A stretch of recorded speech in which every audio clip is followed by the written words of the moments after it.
Problem होईल किंवा ह्या अडचणी येतील असं वाटलं नव्हतं.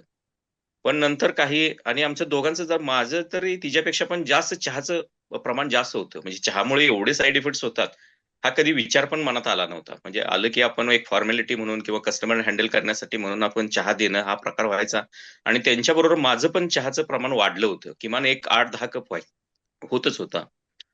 मग हे फ्रेश घ्यायला लागल्यानंतर आपल्या ग्रुपमधनं कळालं, की म्हणजे चहाचे दुष्परिणाम हे ते. तसं-तसं आम्ही कमी-कमी करत आता टोटली आम्ही बंद केलेलं आहे. आणि रिझल्ट आपल्याला एवढे चांगले मिळाले, की त्यामधनं आम्हाला फ्रेशपणा पण जाणवायला लागला. आम्ही आमच्या कामात आणखी वाढवलेली म्हणजे ॲक्टिव्ह राहून काम करत आहे. एनर्जी डबल झाले energy madam. Double. Energy double, नर्सरीचं काम पण डबल, लोकांच्या दारात झाड पण हो, डबल हो. लागतील आता. हो, हो. होय मॅडम.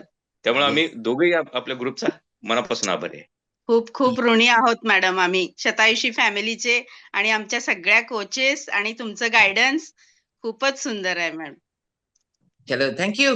चलो जोरदार क्लॅपिंग करू आपण या दोघांसाठी. मस्तपैकी अजून इथनं पुढं 100 वर्ष एकमेकांबरोबर, इथनं पुढं म्हणजे टोटल आयुष्याच्या 100 वर्ष आपण ओके, थँक्यू मॅम. एकमेकांना अशीच मस्त हेल्दी साथ देऊ, असाच संकल्प.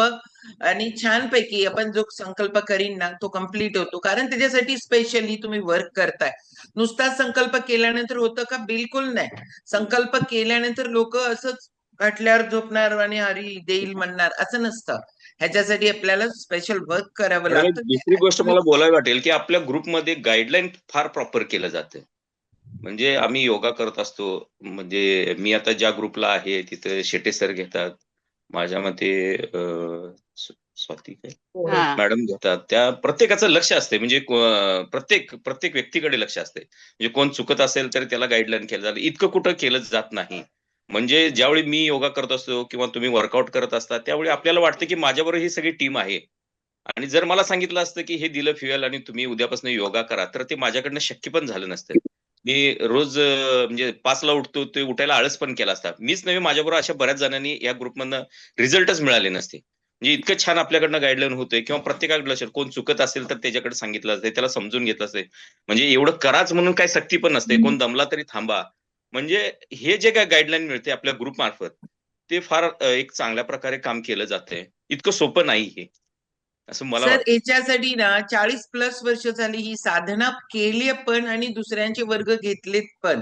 ह्याच्यासाठी ना पूर्ण आयुष्य खर्ची पडलंय. खूप लोकांना वाटतं ऑनलाईन वर आपलं ओके होणार का? मी तर म्हणते तुम्ही असा हातच्या ऐवजी असा करून दाखवा फक्त.